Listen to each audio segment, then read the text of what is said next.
Organisations training देती हैं to bring positive changes in 3 things. This is very important: knowledge, skills and attitude. We know it as KSA. K stands for knowledge. Knowledge क्या होता है?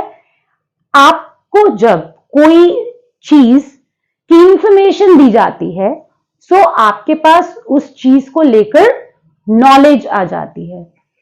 Skill हम कहते हैं जब आपको सिर्फ थ्योरेटिकली नहीं पता कि ये चीज ऐसे है, आपको उस काम को करना आ जाता है. लेट्स से एक मशीन, राइट? आप मशीन कैसे रन करते हैं, एक है कि मैं आपको थ्योरेटिकली बताऊं, so you have knowledge machine को कैसे यूज करना है. एक है कि आप उस पर काम करके देखें, आपको उस पर काम करना आ जाए. That means you have developed skill to run that machine. Thirdly it's attitude. Attitude क्या है? लेट्स से अगर किसी एम्प्लॉय को वो मशीन चलानी थी, ट्रेनिंग से पहले उसे वो मशीन चलाना बहुत डिफिकल्ट लगता था, अब उसे लगता है ये तो बहुत इजी है, I can do it very well. तो क्या हुआ? उसका एटीट्यूड उसकी इस जॉब को लेकर चेंज हो गया.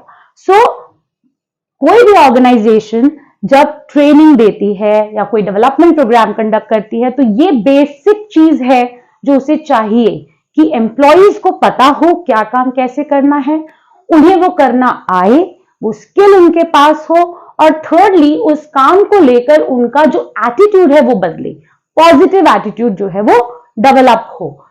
Other than that, better utilization of resources. See, ये सब क्यों चाहते हैं हम या एक ऑर्गेनाइजेशन की एम्प्लॉयज के पास नॉलेज होनी चाहिए इस मशीन को चलाने के लिए, उनके पास वो स्किल होना चाहिए.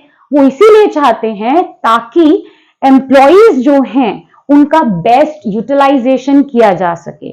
सी, ऑर्गेनाइजेशन के पॉइंट ऑफ व्यू से अगर आप देखें तो जितने भी बाकी रिसोर्सेज होते हैं एक ऑर्गेनाइजेशन के पास, right, material, machinery, after all इन्हें यूज कौन कर रहा है? इन्हें यूज करेगा man, that is human element in an organisation.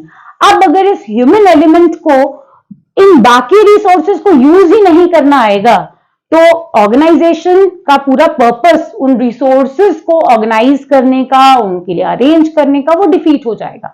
सो अगर एक ऑर्गेनाइजेशन चाहती है कि वो अपने बाकी रिसोर्सेज का पूरे तरीके से यूटिलाइजेशन कर पाए, तो जरूरी है कि वो अपने एम्प्लॉयज को ट्रेन करे उन रिसोर्सेज को कैसे यूज करना है उसके लिए.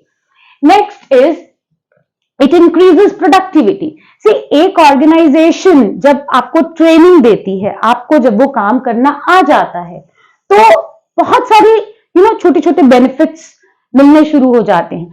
तो सबसे पहले तो आपकी प्रोडक्टिविटी बढ़ती है. जो एम्प्लॉय ट्रेनिंग से पहले लेट्स से वो अगर 10 यूनिट्स प्रोड्यूस करता था, अब उसे जब वो काम अच्छे से करना आ जाएगा, वही एम्प्लॉय एक दिन में अब मे बी 10 की बजाय 12 यूनिट्स, 13 यूनिट्स प्रोड्यूस करेगा.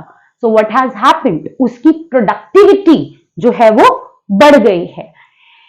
अब इसी में अगर आप आगे देखें तो जब आप एम्प्लॉय को ट्रेन करते हैं, राइट, सो उस मशीन को जब उसे चलाना आता है या कोई प्रोडक्ट को किस तरह से बनाया जाना चाहिए, जब उसे वो समझ में आता है, तो उसकी वेस्टेज भी जो वो पहले करता था वो कम हो जाती है. Let's say if it is a paper industry, right, आपको पेपर से कुछ बनाना है, और we are talking about textile industry, आपको पास यू हैव क्लॉथ, उससे आपको आगे गारमेंट्स बनाने हैं. तो जब आप वो बनाते हैं, अगर आपको किसी ने प्रॉपर्ली ट्रेन नहीं किया, मे बी आप बना तो लेंगे बट बहुत सारी वेस्टेज आप कर देंगे उसको बनाते समय.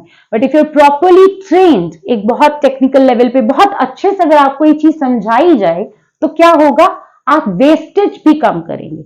ना सिर्फ आप पहले से ज्यादा यूनिट्स प्रोड्यूस करेंगे, आपकी प्रोडक्टिविटी बढ़ेगी, आप वही नंबर ऑफ यूनिट्स पहले से कम वेस्टेज में प्रोड्यूस कर पाएंगे.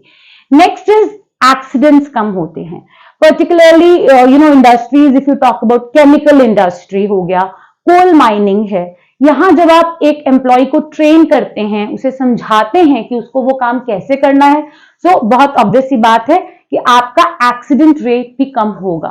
केमिकल इंडस्ट्री में आप जब केमिकल्स को बहुत ही ध्यान से यूज करना है, इंस्ट्रक्शंस अगर आपको प्रॉपरली मिली हैं, तो एक्सीडेंट के चांसेस कम हो जाते हैं. इनफैक्ट ये बहुत बड़ा रीजन होता है इन ऑर्गेनाइजेशंस के लिए कि वो क्यों ट्रेनिंग दें एम्प्लॉइज को या किस चीज पर उन्हें ट्रेनिंग दी जाए.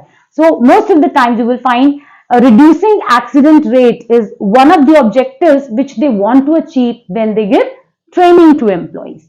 Next is it increases employees morale and job satisfaction level. See, बहुत obvious सी बात है, अगर आप किसी ऑर्गेनाइजेशन में एज एन एम्प्लॉय काम कर रहे हैं और आप देखते हैं कि ये ऑर्गेनाइजेशन बहुत कीन है एम्प्लॉइज को सिखाने के लिए कि कैसे एक काम को किया जाना है, vis-a-vis अनदर ऑर्गेनाइजेशन जहां आपको बस छोड़ दिया जाता है कि आपको जैसे आता है आप वैसे काम कीजिए, जितना आप समझते हैं आप अपनी समझ से कीजिए. There is nobody who is going to train you. There is nobody who is going to develop you and give you some kind of instructions or guidance on that. तो आपको कौन सी ऑर्गेनाइजेशन अच्छी लगेगी या किस ऑर्गेनाइजेशन का आप part बनना चाहेंगे? ऑब्वियसली जहां लर्निंग कल्चर में है उस ऑर्गेनाइजेशन के, जहां आपको सीखने को मिले, जहां आप करियर में आगे बढ़ सकें. सो जब एक ऑर्गेनाइजेशन इस तरह से ट्रेनिंग पर, डेवलपमेंट पर ध्यान देती है, उस पर एक अच्छा अमाउंट भी स्पेंड करती है, ना सिर्फ अपने बेनिफिट के लिए, ऑब्वियसली इससे एम्प्लॉइज को भी बेनिफिट मिलता है क्योंकि अगर एक्सीडेंट रेट कम होगा तो उन्हें फायदा है. अगर वो ज्यादा यूनिट्स प्रोड्यूस कर पाएंगे तो मे बी वो ज्यादा इंसेंटिव्स ले पाएंगे. But more than all this, career में भी उन्हें आगे जाने का एक अपॉर्चुनिटी मिलती है. तो दैट इज द रीजन उनका मोरल हमेशा ऐसी ऑर्गेनाइजेशन में यू विल फाइंड हाई रहता है और वो जॉब से बहुत ज्यादा कंपैरेटिवली सेटिस्फाइड रहते हैं. जब ये होगा तो फिर ऑब्वियसली फिर नेक्स्ट चीज क्या होने वाली है, एम्प्लॉय का जो टर्नओवर है वो भी कम हो जाएगा. एम्प्लॉयज एक ऑर्गेनाइजेशन को छोड़कर तब जाते हैं जब उन्हें कुछ परेशानी होती है, जब अनसर्टेनिटी होती है, जब वो बहुत ज्यादा जॉब से सेटिस्फाइड नहीं होते. लेकिन जब आप सेटिस्फैक्शन लेवल का ध्यान रखेंगे, हालांकि यस जॉब सेटिस्फैक्शन, एम्प्लॉय मोरल सिर्फ ट्रेनिंग या डेवलपमेंट से आप लिफ्ट अप नहीं कर सकते, बट ये बहुत इंपॉर्टेंट रोल प्ले करता है जैसा कि अभी हमने कहा. सो अगर ये सब चीजें होंगी तो जरूरी बात है कि जो एम्प्लॉय है उसके पास एक अच्छा रीजन होगा उस ऑर्गेनाइजेशन के साथ स्टिक करने का, वो छोड़कर जाना नहीं चाहेगा. और जब ऐसा होगा तो क्या होगा, एम्प्लॉइज का टर्नओवर रेट कम होगा और जो कि एक ऑर्गेनाइजेशन के लिए बहुत अच्छा है. ऑर्गेनाइजेशंस एम्प्लॉइज को रिटेन करने के लिए बहुत चीजें करती हैं. कई बार आप देखेंगे इनफैक्ट ऑर्गेनाइजेशंस कॉम्पेंसेशन बढ़ाती हैं ताकि एम्प्लॉइज जो हैं वो टिके रहें ऑर्गेनाइजेशन के साथ, लॉयल रहें, प्रमोशंस देती हैं. बट उन चीजों के अलावा ट्रेनिंग का एक अपना रोल है, डेवलपमेंट प्रोग्राम्स का एक अपना रोल है जब एम्प्लॉइज को रिटेन करने की बात आती है. So it is really important there. Next is it reduces cost of production. See, जब आप वेस्टेज नहीं करेंगे, वही एम्प्लॉय एक दिन में जो पहले 10 यूनिट्स प्रोड्यूस करता था अब वो 12-13 यूनिट्स प्रोड्यूस करेगा, तो कॉस्ट ऑफ प्रोडक्शन तो नीचे आनी ही है. तो ऑर्गेनाइजेशन को ये बहुत फायदा होता है कि लेट्स से अगर वो एक प्रोडक्ट जो वो एम्प्लॉय बनाता था, एक यूनिट अगर 100 रुपीज का मार्केट में बिकता है, तो पहले उसी को प्रोड्यूस करने की, एक यूनिट को प्रोड्यूस करने की जो भी लेबर कॉस्ट थी, let's say if it was 25 rupees, अब हो सकता है वो लेबर कॉस्ट पर यूनिट ही आपका नीचे आ जाएगा. इट कैन बिकम 20 और इट कैन बिकम 22. तो क्या हुआ, आपका जो कॉस्ट ऑफ प्रोडक्शन है वो कम हो गया. इट कुड बी कि आपकी वेस्टेज कम हुई है, उससे भी कॉस्ट ऑफ प्रोडक्शन कम हो सकता है. लेबर कॉस्ट आपकी क्यों कम हो गई, क्योंकि पर यूनिट हम देखते हैं जब कॉस्ट, तो ऑब्वियसली अब वो यूनिट ज्यादा प्रोड्यूस कर रहा है एक दिन में, तो फिर आपका पर यूनिट कॉस्ट भी कम हो जाएगा लेबर का. सो इन सब चीजों का इंपैक्ट कॉस्ट ऑफ प्रोडक्शन पर आता है. इसी एग्जाम्पल को अगर हम आगे लें, 100 रुपीज में अगर लेट्स से आपका कॉस्ट ऑफ प्रोडक्शन जो पहले 80 रुपीज था अब वो कम होकर 70 रुपीज हो गया, तो आप देखेंगे कि इसका असर कहां हुआ. जो आपका मार्जिन पहले प्रॉफिट 20 रुपीज था, अब आप 30 रुपीज बचा रहे हैं एक यूनिट को बेचकर, तो वो आपके प्रॉफिटेबिलिटी को भी इंप्रूव कर देता है. So this is also another benefit. यही रीजन है कि ऑर्गेनाइजेशंस वो लगाते हैं अमाउंट ट्रेनिंग पर, डेवलपमेंट पे, they spend that amount because उन्हें पता है कि उसका इन सब चीजों पर लेटर ऑन फ्यूचर में इंपैक्ट आने वाला है. And next is it prepares future managers. जब आप डेवलपमेंट प्रोग्राम, हमने लास्ट वीडियो में भी ये बात किया था, कोई भी डेवलपमेंट प्रोग्राम जब आप रन करते हैं, आप पर्सनालिटी डेवलपमेंट, कम्युनिकेशन, स्ट्रेस से रिलेटेड कोई ट्रेनिंग इम्पार्ट करते हैं, सो ये सब चीजें जब एक एम्प्लॉय को समझ आ जाती हैं, उसका कम्युनिकेशन इंप्रूव होता है, पर्सनालिटी में इंप्रूवमेंट आता है, वो इमोशनली ज्यादा इंटेलिजेंट बन जाता है, तो क्या होगा? सी, ट्रेनिंग से आप उसको जो काम करना है वो अच्छे से सिखा देंगे. डेवलपमेंट प्रोग्राम्स के थ्रू आप उसमें ये सब चीजें डाल देंगे. सो जब ये सब कुछ उसे आ जाएगा, ऑब्वियसली फिर आपको एज एन ऑर्गेनाइजेशन जब कल को जरूरत पड़ेगी एक मैनेजर की, एक लीडर की, आपको ये जरूरत नहीं पड़ेगी कि आप बाहर से किसी को रिक्रूट करके लाएं, क्योंकि आपका वो कल्चर है कि आप इतना अच्छे से सिखा देते हैं अपने एम्प्लॉइज को. आपके लिए ये पॉसिबल होगा, फीजिबल होगा कि आप अपनी ही ऑर्गेनाइजेशन में से किसी को प्रमोट करके मैनेजर बना सकें, जिसका अगेन इंपैक्ट होता है आपके एम्प्लॉइज पर, क्योंकि ये उन एम्प्लॉइज के लिए अपने आप में एक बहुत बड़ा मोटिवेशन है कि ऑर्गेनाइजेशंस जब फ्यूचर में मैनेजर्स चाहिए, बाहर से रिक्रूट नहीं करेंगी, हम ही को सिखाकर हम ही को कल को मैनेजर्स बनाएंगी, provided we are very good and we learn everything that is given to us, that is told to us through these training programs. तो अगर आप अच्छे से करते हैं तो आपके अच्छे चांसेस हैं आगे बढ़ने के.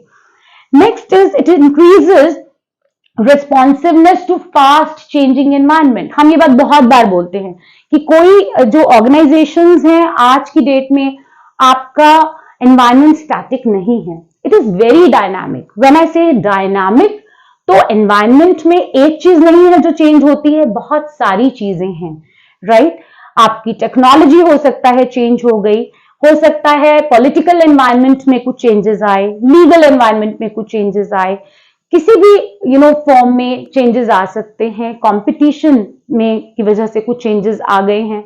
अब आपको जब उनके साथ लेट्स से अगर हम बात करें टेक्नोलॉजी की, तो अगर एक नई टेक्नोलॉजी आई है, आपका अगर ये कल्चर है कि आप ट्रेन करते हैं अच्छे से एम्प्लॉइज को, तो और वो कल्चर ऑलरेडी एब्जॉर्ब कर लिया है अगर एम्प्लॉइज ने, तो आपके लिए उस टेक्नोलॉजिकल चेंज से डील करने में कोई प्रॉब्लम ही नहीं होने वाली. आप सिंपली उस टेक्नोलॉजी को अपने एम्प्लॉइज को सिखाएंगे, वो उसको सीखेंगे, उसको समझेंगे और आप उस चीज से ओवरकम कर जाएंगे. So that will become very easy for you. In fact it facilitates organizational change also. So when I say organizational change, इसमें सभी तरीके के चेंजेस हो सकते हैं. एक ऑर्गेनाइजेशन को बहुत बार बहुत से रीजंस के लिए चेंजेस लाने पड़ते हैं. चेंजेस हो सकता है जब आप एक्सपैंड कर रहे हैं, मर्जर्स होते हैं, एक्विजिशंस होती हैं, ट्रांसफर्स होती हैं. बहुत बार आप देखेंगे एम्प्लॉइज जब आप उन्हें कहीं और ट्रांसफर करने की बात करेंगे, कुछ एक ऑर्गेनाइजेशंस में they will be very reluctant कि नहीं, यहां बहुत मुश्किल से तो ये काम सीखा है, अब एक नई जगह पे जाकर नए डिपार्टमेंट में नए बॉस के अंडर और फिर से कुछ सीखना पड़ेगा, शायद कोई सिखाने वाला हो या ना हो. So you get very comfortable there. तो आप वो चेंज नहीं करना चाहते हैं, आप रेसिस्ट करते हैं उस चेंज को. लेकिन उन ऑर्गेनाइजेशंस के लिए जो ट्रेनिंग और डेवलपमेंट को बहुत सीरियसली लेती हैं, जो इस तरह का कल्चर अपनी ऑर्गेनाइजेशन में डेवलप करती हैं कि लोग खुद से सीखना चाहें, वहां यही ट्रांसफर्स जो हैं उसको वो पॉजिटिवली लेते हैं. They take it as an opportunity to learn different things, right? So it all depends, आप वो कल्चर अपनी ऑर्गेनाइजेशन में क्रिएट कर रहे हैं या नहीं कर रहे. सो these are the points you can talk about when it comes to importance or significance of training and development program. Training and development, ये हमने लास्ट वीडियो में भी बात की थी कि दोनों में थोड़ा डिफरेंस है, ये दोनों टर्म्स सेम नहीं है, though we have a tendency to use these terms interchangeably. So अगर क्वेश्चन आपके पास एग्जाम में आता है significance of training, so maybe आपको उसमें कुछ एक पॉइंट्स इसमें से फिल्टर आउट करने पड़े. अगर डेवलपमेंट पर आएगा सो मे बी अगेन आपको कुछ एक पॉइंट्स फिल्टर आउट करने पड़े। सो वो कौन से पॉइंट्स हो सकते हैं उसको समझने के लिए जरूरी है आप ये समझिए कि एक्चुअली में ट्रेनिंग क्या है और डेवलपमेंट क्या है। So if you haven't gone through that video you can check that video as well. I'll share that link in the description for you. All right, so that is all for today. Thank you.